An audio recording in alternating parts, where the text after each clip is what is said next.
Comment consulter un indicateur statistique par quartier sur Wallstat? Commencez sur la page d'accueil par sélectionner une thématique. Vous verrez dès ce niveau-ci les thématiques pour lesquelles au moins un indicateur est disponible par quartier.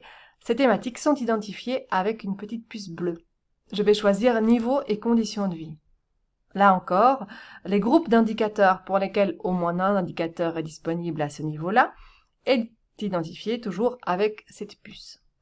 Vous pouvez demander de sélectionner, de montrer uniquement les groupes d'indicateurs disponibles par quartier, ce que je viens de faire, et je vais choisir le revenu médian par déclaration.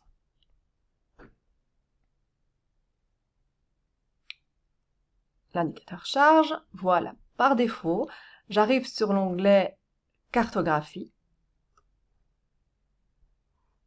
et c'est le niveau de la Wallonie qui m'est présenté. Je vais maintenant pouvoir sélectionner la commune qui m'intéresse. Ici, par exemple, la commune de Namur. Voilà. On voit que la carte s'est mise à jour. Maintenant, je vois bien uniquement la commune de Namur décomposée en quartiers et la valeur de l'indicateur choisi qui est représentée sous forme de couleur, dont la légende est ici en bas à gauche. Et le premier quartier par ordre alphabétique, ici le quartier d'Amé, qui est indiqué à l'aide d'une petite puce. Je vois la valeur de l'indicateur choisi pour ce quartier-là. Si je clique sur un autre quartier, cette information va se mettre à jour. Ici, par exemple, maintenant, je suis bien sur le quartier de Suarlé. Une autre zone d'information est disponible à côté de la carte, c'est ce petit encadré où je retrouve des informations génériques sur la commune, ensuite des informations génériques sur le quartier sélectionné, par exemple ici donc Suarlé, et enfin la valeur pour l'indicateur choisi, pour ce quartier, pour la commune, pour la province et pour la Wallonie. Je peux choisir de masquer cet encadré ou de le faire réapparaître en cliquant sur le bouton Information ici en haut à droite. Voilà, il a réapparu.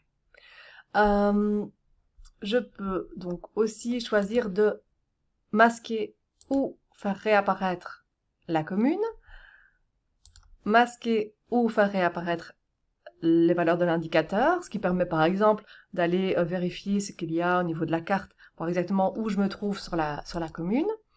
Et je peux choisir de masquer ou faire réapparaître le fond de carte.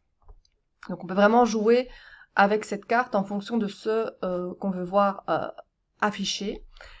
Et on peut aussi exporter cette carte au format PNG pour l'imprimer, pour l'utiliser par ailleurs.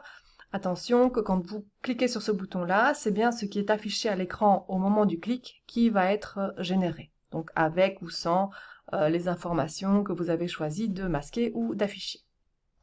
Donc ça, c'est l'onglet sur lequel j'arrive par défaut quand je sélectionne le niveau d'agrégation quartier statistique. C'est donc l'onglet cartographie. Il y a d'autres onglets disponibles, par exemple l'onglet distribution. Donc, si je clique dessus, j'arrive sur un graphique de distribution où sont représentés tous les quartiers de la commune de Namur ici, et était sélectionné en rouge le quartier que j'ai choisi d'afficher sur ma carte, donc c'était le quartier de Suarlé. Ça me permet de voir où se situe ce quartier par rapport aux autres quartiers de la commune.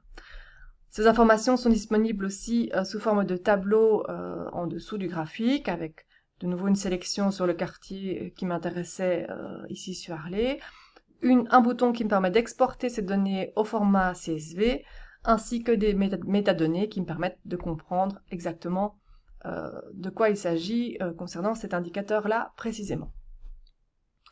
Alors ça c'est l'onglet donc l'onglet distribution. J'ai aussi un onglet évolution qui me permet de voir au niveau de cet indicateur, pour le quartier de Suarlé toujours ici, comment cet indicateur a évolué dans le temps. Donc je peux, en passant ma souris sur le graphique, voir les valeurs s'afficher en infobulle. J'ai aussi toutes ces valeurs disponibles sous forme de tableau en dessous du graphique. Par défaut, le graphique ne m'affiche que sur Harley. Je peux décider ici en dessous d'afficher en cliquant dessus ou de masquer en recliquant dessus d'autres quartiers de la commune pour pouvoir comparer évidemment les quartiers entre eux, l'évolution des quartiers entre eux. Je peux aussi choisir, par défaut, ce graphique d'évolution m'est présenté sous forme de diagramme linéaire. Je peux choisir de l'afficher en diagramme en barre.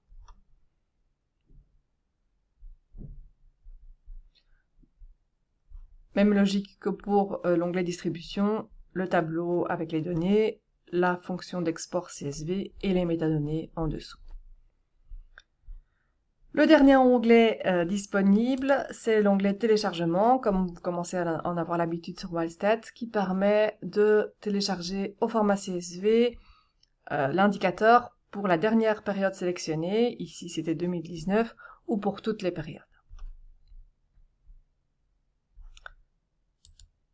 Voilà, donc voilà, vous avez découvert maintenant les nouvelles fonctionnalités disponibles sur Wildestat avec ce nouveau niveau d'information qui est le niveau quartier statistique. Wildestat est en mouvement et en transformation perpétuelle, donc n'hésitez pas à revenir vers nous. Tous les retours et toutes les suggestions sont les bienvenus pour améliorer cet outil. Voilà, bonne visite.